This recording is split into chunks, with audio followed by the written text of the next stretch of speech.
Hello and welcome to the Football Parliament podcast, your one-stop destination for all your football debates, opinions, and discussions. Today in this podcast, me and Chirag are going to be talking about the most pointless, the most corrupt, the most senseless awards that you will ever see in your life. I'm talking about the PL End of the Season Award, where a person who's topped the goals and assist tally in the league is not given the Player of the League award. A manager who's dragged his team from relegation battle to European football does not get Manager of the Season. And a player who has carried his team all season is not has not been given Player of the Season in favor of someone who started 17 games all season. I repeat, a player who started 17 games all season. Okay, let's just uh, first talk about Mason Mount and how has he not gotten the PL Young Player of the Year. Okay, Mason Mount has not gotten it. Fine, it should be then. You could say someone like Declan Rice. No, it's Phil fucking Foden. Phil overrated Foden. I mean, Chirag, let's call him Phil overrated Foden for this video. You won't address No, him as Phil Foden. Phil overhyped Foden is what we're gonna be calling him. see, according to me, obviously Foden has the talent, he has the potential in him, he has everything. But the way Premier League is putting him, or the social media things are putting him, he will definitely be the overhyped player. See, if you would have considered the whole season where you include all the trophies, the Champions League, the Premier League, still I would have considered that Foden was at the level of Mason Mount, in the sense of competition. But here there was no competition in, if you're talking about Premier League. He has started half the amount of games that are even played in this season, and still, see, if I agree with the point that they justify that Phil Foden has played the less amount of games, he has been given less times, and he has more goal contributions, and that is my worry. If you have given the Premier League Player of the Year to a defender, then you have to consider defensive stats for an attacking midfielder as well. Both Phil Foden and Mason Mount, I categorize them as attacking midfielders, not at wingers or central midfielders, as they are being used very versatile way. But according to me, you have to see Mason Mount was the most consistent player for Chelsea throughout the year. If we are praising Chelsea from getting to a from a ninth position finish to a fourth position finish, if we are praising Chelsea to get on the groove, see, first of all, Lampard was sacked. He did not have a good season, but the only player playing during that time as well was Mason Mount. In Chelsea's bads, in Chelsea's goods, the only player that was playing good was Mason Mount. I think he should have deserved it, and if not Mason Mount, I will give an alternative here. If Mason Mount was not, if Ruben Diaz was not given the Player of the Year, that obviously Harry Kane deserved according to me, then Ruben Diaz would have been the best contender for Young Player of the Year. Obviously, he has led his team to the Premier League glory, so definitely Ruben Diaz might have been the Young Player of the Year, not the Player of the Year according to me. I mean, look, I don't even know what to say. See, to be honest, we are recording this video on Sunday around 11 o'clock Indian Standard Time. But these awards were announced around, a day or so back. So, to be honest, I can't replicate that feeling when I saw Phil Foden's photo on that Young Player of the Trophy Instagram post by Sky or something, because it's fucking undeserved. He does not deserve that trophy because Mason Mount does. You cannot imagine what went through me at that moment because there is this player who's 22 years old. He's fighting, week in and week out for his team. There are some brain dead, deluded fans in the comments who are like, Phil Foden has started lesser games and has more goal and assists. Firstly, he has started lesser games is no one else's fault. He wasn't even injured majorly. It's Guardiola who did not start him that much. It's his fault. He must have not impressed in training. He must have not done enough to earn a start. Something that Mason Mount did. And what the hell is their obsession with goals and assists? I don't get it. I could name you 10 more players. I could name you 10 combinations. Like if player A is a better player than player B, yet player B has lesser goals and assists than A.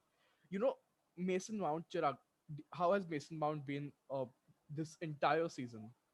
If you see, like, Definitely, he has it's been been the Player of the Year for for Chelsea. Chelsea. How has Kai Havertz been start to end. Be very honest with this one. Start to end. It is not the season what everyone was expecting. Below the radar, I will say, or below par. Yeah. Yet both of them have got 16 GA. The same number of goals and assists. Mason Mount is a bloody midfielder. Since when are you going to judge midfielders by goals and assists? If that is the case, then I today declare that Frank Lampard is better than Xavi and Iniesta because Frank Lampard has got more goals than Xavi and Iniesta combined in his career. No, What? if you're talking about goals and assists, let me take you the other point. If they do not, if they are considering goals and assists, then one player and only one player deserves the player of the year, and that is Harry Kane. Harry Kane, Where, perfect. where is that? Where is that sense now? Where is the I do not consistent? remember Where is the consistency? exactly. I just want to ask, when was the last time I saw that a player is getting the most goals and most assists in the most competitive league in the world? I do not even remember. And for a team that has earned a Like sports, European yeah. spot in the European Conference League. They are seventh in the league. He's carrying them alone. How can you even expect him not getting the player of the year? And Ruben Diaz, obviously, I know Ruben Diaz is a very great player. I even consider him for the young player of the year this season. But to be honest, you have the likes of John Stones, Cancelo, Edison in goal. You have so many good players around you that keeping clean sheets, putting in tackles, it is a bit easy. And same goes for Phil Foden here as well. If you are talking about goals and assists, tell me if Timo Werner was converting at the rate Mason Mount was supplying him, Mason Mount must have been in the top assist getters as well. Like the way he was providing, Yeah, exactly. obviously. Bro, And if Kai Mason Mount Havertz has, yeah, was Mason Mount has got 99 chances created in all competition, only for 5 assists in the Premier League and a few more in other competitions. It shows that assist as a stat can be very, very, it can be very, what should I say? Could be very confusing. It could be very partial to some players because you make a 2 meter sideward will pass. create a delusion. Yeah, you make a 2 meter sideward pass and someone bangs in a long range shot. That is an assist as well. You make a 40-yard dribble, you pass it to the striker and he scores. That is an assist as well. Mason Mount has got He's created n number of chances, way more than Phil Foden. But then the thing is that Foden is creating those chances for Kevin De Bruyne, for Riyad Mahrez, for all of these top players. While Mason Mount has done it for Timo Werner, who not just Timo Werner, even Havertz at times, or even Tammy or whoever haven't been their best. So if goals and assists are a stat, because they most certainly are, then they are just one particular stat. What about the fact that Mason Mount has more blocks, more tackles, more interceptions, more clearances, more aerial battles won, more passes, a better pass completion, not that one, but more touches overall. And the fact that Phil Foden has not been half the player for Man City that as what Mason Mount has been for Chelsea shows that. And I'd also put a point here. If you have Mason Mount and Phil Foden, if you remove Phil Foden from City's Yeah, team this year exactly. and you put out Mason Mount from Chelsea's team this year, what drastic change would you have seen? See, Maximum Man City would have won. dropped points, but have still won the Still won Premier the League. league. Exactly. Yeah, You but and remove Chelsea you would re- not you have been remove around yeah 10th position. you remove Mason Mount from this Chelsea team. Forget Thomas Tuchel. Forget Frank Lampard. You remove Mason Mount from this Chelsea team. Chelsea is not finishing in the top six. Chelsea is not winning the Champions League. I can write it down for you. Mason Mount had a stellar game against Atletico Madrid. I know that's not part of the trophy that we are talking about, but yet Mason Mount had a stellar game against Atletico Madrid. He opened the scoring with a fabulous goal against Porto. He scored against Real Madrid. He assisted versus Manchester City. So even if you see goals and assists, it's the big games. It was No, Liverpool. Yeah, I'm it was. talking about goals and assists. Let's move on to the next award because Mason Mount is being robbed here, and definitely, but as Chelsea fans, we can be happy is that Phil Foden can settle with a very small medal. Mason Mount has earned the Champions League trophy, and that is something very big for him. That he does not even care if he is getting the award or not. And Yeah, next, move on to Phil one Foden, player Phil who has Foden, never. you can stay happy with the two awards that you've gotten. The first one is the Young Player of the Year, and the second one is the most overhyped player of the decade, while Mason Mount will stay happy with the Champions League trophy run that he made. So yeah, let's move on. Yeah, next moving on to one player who has never seen trophies in his career. Oh, That was due to his club that he had been. But one opportunity when he is getting in, that is the best player in the league's award, and I definitely think Harry Kane deserves that over anyone. yeah, You are carrying a definitely. team. If we, first of all, this is an individual award. That is what we are told. And if this is an individual award, give it to a player who did it individually. Keeping clean sheets, making defensive tackles was a collective effort from Man City. Obviously, Ruben Diaz had made those tackles himself. He was in correct positions. He had been signing of the season. I Bro, agree with bro, everything. I'll tell you a stat. This is an actual stat. I repeat, this is an actual stat. You'll be blown apart. Ruben Diaz in the Premier League 2020-21 has one, I repeat, one more tackle completed than Harry Kane. And this is an actual stat. Harry And Kane, ha- and Harry, Harry Kane is a number nine. Ruben Harry, Diaz is a centre back. Harry Kane has 22 tackles, Ruben Diaz has 23 tackles. Now, if you think that that's because Ruben Diaz does not commit into tackles, fair enough. Even Maldini has said that he doesn't need to tackle if he doesn't commit or he doesn't go. But do you know what? Ruben Diaz has been, this is an actual stat as well. Ruben Diaz has been dribbled past 0.54 times this season. I repeat, 0.54 times this season. This is as much as Sadio Mane. So, a forward player whose press is very easy to break has been dribbled past the same number of times as the Premier League player of the season. You compare Ruben Diaz to Virgil van Dijk. Virgil van Dijk in 2018-19 had been dribbled past 0.03 times per 90 compared to 0.54 Ruben Diaz. That's a 0.51 difference. That And is, first of all, telling all our viewers that we are not at all biased against defenders. We have support a team that had the likes of John Terry. yeah, He won the Premier League. He was one of the best players in the Premier League, and we supported him to be one of the legends of the game. So it is not against defenders. But when an attacker is giving you this much output, to be honest, see, if this stat would have been replicated by the likes of Messi or Mbappe, despite of their team finishing anywhere in the league, definitely they would have been considered as contenders for Ballon d'Or by as of now, yeah, because they carried the whole team. But this is some partiality. But to be honest, Harry Kane will not be so disappointed because we know eventually he is going to make a move to Man City. And talking about Man City, now let's talk about Manager of the Year award. First of all, Palash, when the season started, who was your first pick to win the Premier League? Man City. To be very honest, Man City. Man City? And first of all, how this season went? Was this a Centurion season? Was that a 95 plus point season? Not at all. So, how is a manager being awarded an award which he obviously was expected to take his team to? But if I asked you for your predictions earlier the season, where would West Ham be placed in your predictions? Something like 15th, 16th, somewhere over there. And to be honest, I have made my own predictions. I have not posted it anywhere, but I placed West Ham in the 18th position. I'm really gutted about that thing. I placed West Ham in 18th position and they are sitting comfortably in the European competition position. That is something I appreciate David Moyes. And that it is not something that they signed something very, they spent like 100 or 200 billion millions and got many players that they changed drastically. They had a same core of group. Obviously, they made additional signings. They got in good players and see the performance has shown where they are today. So according to me, David Moyes deserved it over anyone. If you give this team to David Moyes or any manager in the league, definitely they would have finished in top four with Man City. Any manager.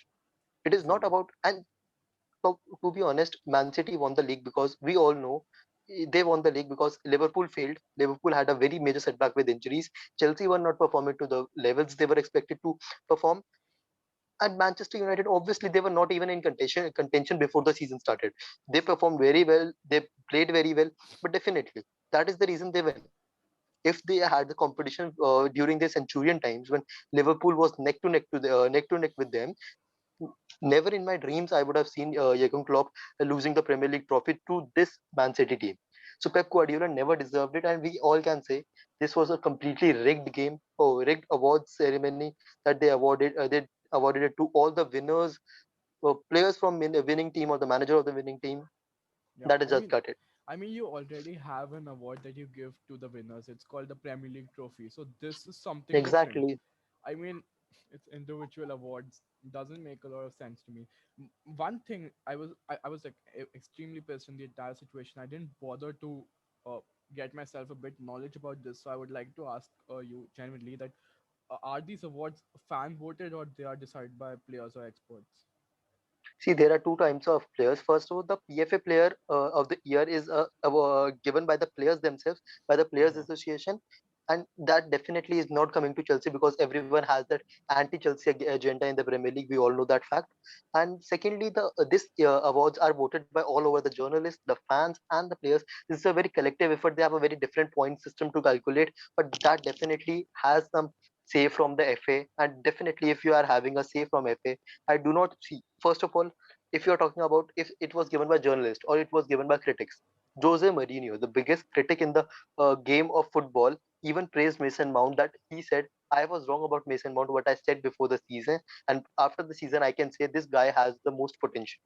If Jose Mourinho is saying this thing, obviously you should have senses that it is never going to someone else. Even Arsene Wenger, who is I think so director of FA right now or some higher position, Or I FIFA. do not exactly remember, I, or FIFA, yeah. head of, yeah. If that guy is praising Mason Mount, I do not know why. Let's now move on to some other banter stuffs. It is not just as Chelsea fans, but some news coming out from other London clubs.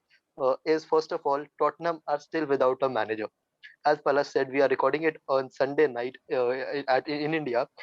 We are still seeing Spurs out of a manager, without a manager, and there was a very great hype, or it was a very high chances that Antonio Conte is almost a done deal with Spurs. But Antonio Conte, being Antonio Conte, rejected Spurs because he did not see a project in them. How do you see that, Palash? I mean, any club expects trophies from a manager, but to be honest, it's not completely in the manager's hand. And Antonio Conte made it very clear that I don't see even the best manager in the world. Even I don't see that. You bring Pep Guardiola in Spurs. You bring Pep Guardiola with Jose Mourinho as his assistant. You bring whoever manager in the world. This club is not winning a trophy with the given set of players. And just okay now, you No, know, first of all, Palash, I'll just ask you. You said you they won't get any trophy. What is the main reason? It is not about the players because we know Son is a world class player, Harry yeah. Kane is a world class player. They have Højbjerg, they have Ndombele, they have a great keeper and captain in form of Hugo Lloris. What is the problem with the team? See, firstly, I do think that they'll get a trophy, which is going to be the UEFA Conference League. Europa Conference League. Because if you compare the other clubs that are taking part in the tournament to Tottenham, I just saw story or a post or something which had all the stadiums of the Conference League teams. So there were stadiums with 5,000 capacity, 7,000 capacity, stuff like that. And then there was the Grand Tottenham Hotspur Stadium. So it's pretty obvious that they should, if they Oh, don't, if Rangers, Rangers or Celtic, either one of them is playing in the yeah, Conference League, right? they they are. But then this is one very achievable trophy. Talking about Spurs, I think the last you know 2 to 3 seasons have been the ones after the Champions League finals have been a total disaster from them. 2015-16 and 16-17 was the prime Spurs in my opinion, because they were so good in that season. In 2015-16 they were in a title race with Leicester City, but ultimately lost because of a stunning Eden Hazard goal. 2016-17 they were again in the title race with Chelsea, but then again didn't come on top. I think the very next season they did lose the finals against Liverpool as well, which was quite a good run. They defeated Manchester City in the quarterfinals and then went on to defeat Ajax, which were the underdog teams in the semifinals. So till then, when they had prime Dele Alli, prime Christian Eriksen, it has a lot to do with the players and the management of the club as well. Now, this is another thing where I would like to praise Chelsea is that I read it somewhere that you the club has some losses and then On the next day on the training pitch, you'll hear a helicopter sound, and that's Roman Abramovich coming to firing the manager.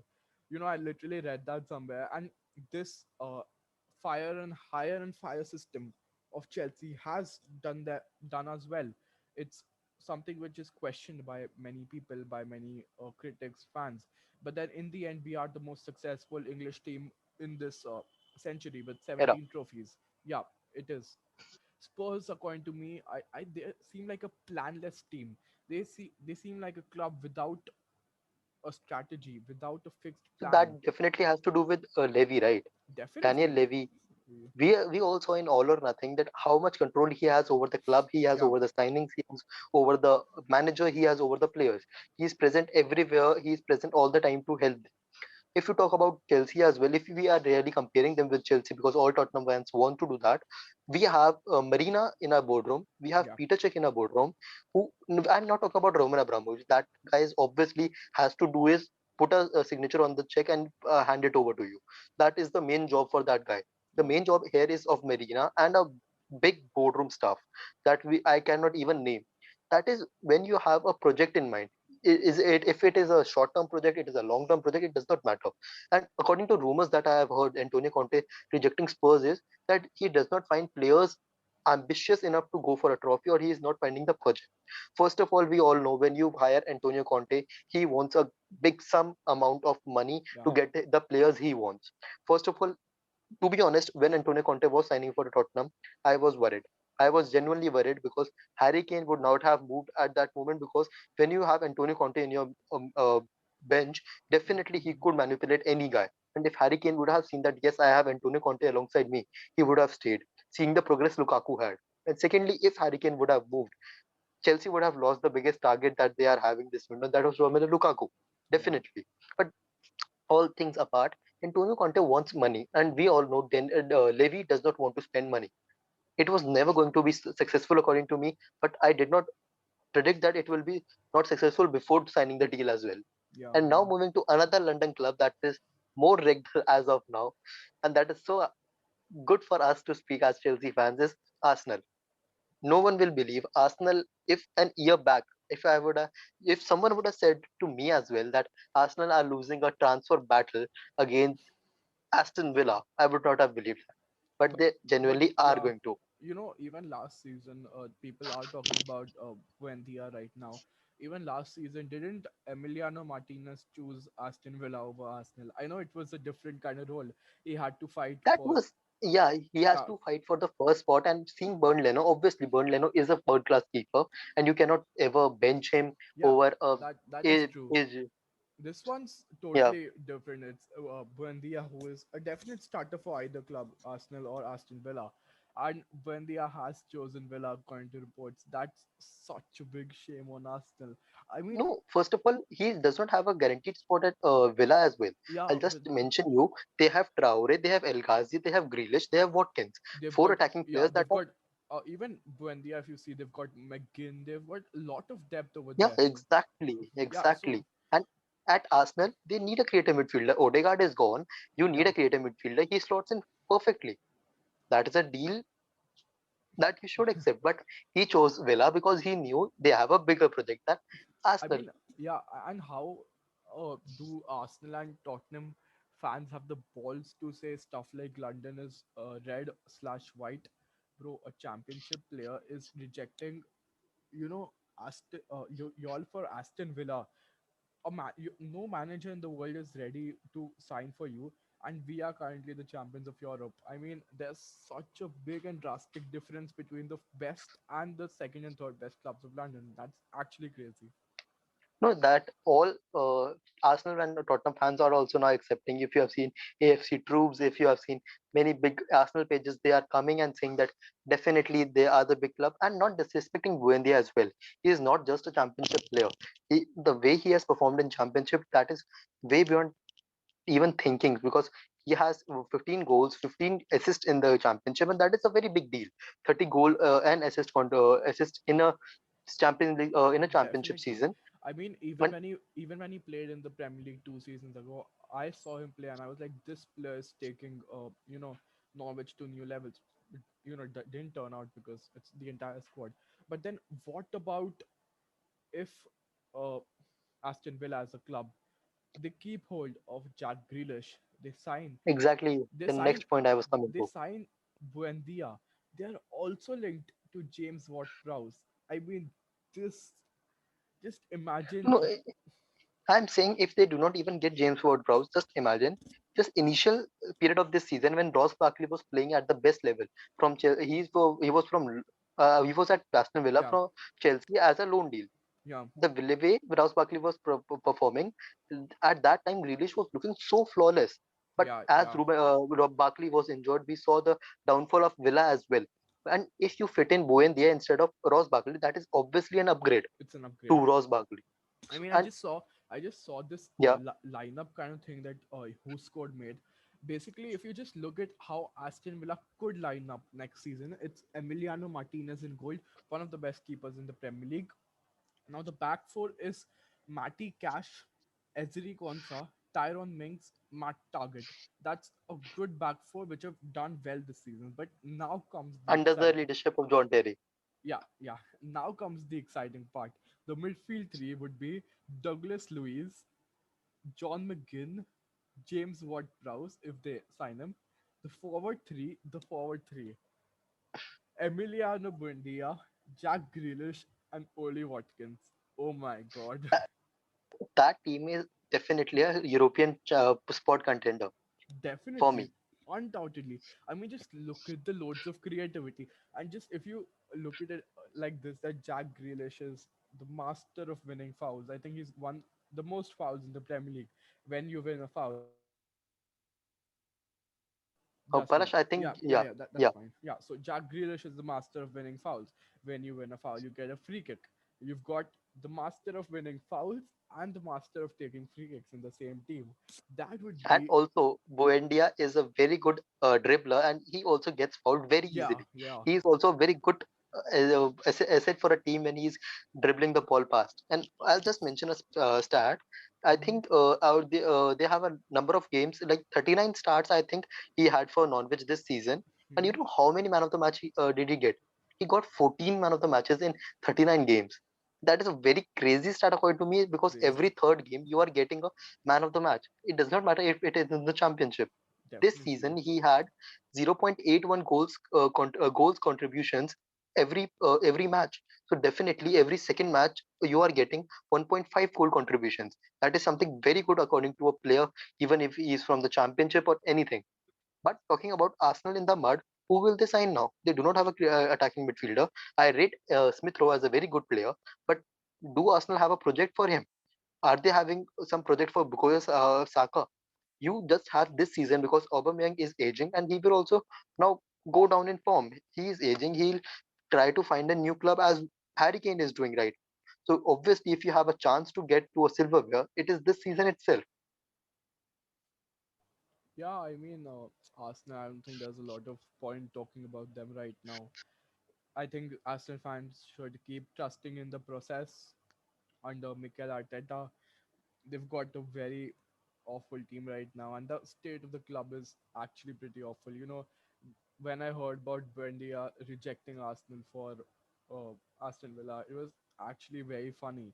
But then in the end, if you logically think, Buendia might have made the correct choice because the players that I He just has, not yeah just might, he has. yeah the players I just named, Jack Grealish, tell me an Arsenal creative midfielder currently who's better than Jack Grealish. There I isn't cannot any. even name it in top six players, Yeah, top six teams as.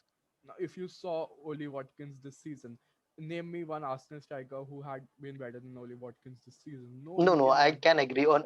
In this season, it definitely was not, but Aubameyang has a quality that he is better Yeah, than Watkins. Aubameyang does, but then if you look at the entire squad, even the defense, see, Martinez is definitely better than Leno. That's not even a question. If you look at their uh, defenders, the centre backs, No, Arsenal, I'll just talk about the management as well. You have yeah, Dean Smith on one corner, and you have Michael Arteta on one corner. And yeah, Arsenal Villa is a club that are investing to achieve more. Arsenal is a club that have Kroenke as their club owner, and what yeah, do they expect in return? yeah. I do not even know. And Anyway, talking about okay. Arsenal players, do you see some just a random question to end of the debate? Giroud came to Chelsea from Arsenal. He has won FA Cup, the Carabao, the European, so the Europa League, the Yeah. Champions League, the Premier League. Peric Emerick Aubameyang coming to Chelsea and doing the same. Look, that's actually a good, you know, that's actually a good imagination kind of thing. Have you read any reports of the same or something? Yeah, Chelsea in the previous year when Frank Lampard was the Yeah, manager, in the previous Chelsea's years, main target. yeah, in the previous years, yes, I haven't read about it in this year. But then the thing is that, see, Chelsea and Harry Kane is just a dream. You know, it's not happening with Daniel Levy and other such stuff. Now the thing is that Romelu Lukaku, much to my surprise, has confirmed that he's staying at Inter Milan. And Inter. I was really expecting this player to move otherwise, but that didn't happen. Erling Haaland, Borussia Dortmund have clearly made it clear that with now that they've secured the UCL football, they aren't selling Haaland this summer unless they get a specially ridiculous offer. You know, something like 200 million That or is something. no. They have set a price tag of 175 million. Yeah, something like, yeah. So I know all of these deals aren't happening. So, but the thing is, next summer, if you see, probably Lukaku might be for sale. Haaland has a release clause next summer of only 80 to 90 million, something like that, in that range. So maybe a 60, I short, think so. yeah, maybe a short-term answer for Chelsea could be a really good option. Something like Man United did with Edinson Cavani, a good short-term answer. Even you could say Olivier Giroud to an extent, but then Giroud does not really fit in Thomas Tuchel's system. Tuchel. Yeah, so Aubameyang might be a good option. That's actually a good short-term solution if you look at it. Yeah, definitely, this is a short term, but obviously, first of all, Kai Havertz is in the team. You have to give him minutes as Yeah, well. He's improving day by day. You just want a backup. yeah, true. I think this is what we had from the video. Do comment down who do you expect to or expected to win the player of the year this season, or the young player of the year this season, or the manager of the year. Also, do comment down or put in a ridiculously good comment over Arsenal and Tottenham. How far do you see them going this season? We will be waiting for your comments. And that's right. That's it from us, Palash. Uh, yeah, that's all for more top quality football content. Keep listening to the Football Parliament podcast. Bye bye, and Mason Mount, you're robbed of the award. Phil Foden, congratulations. You didn't deserve it. Bye bye.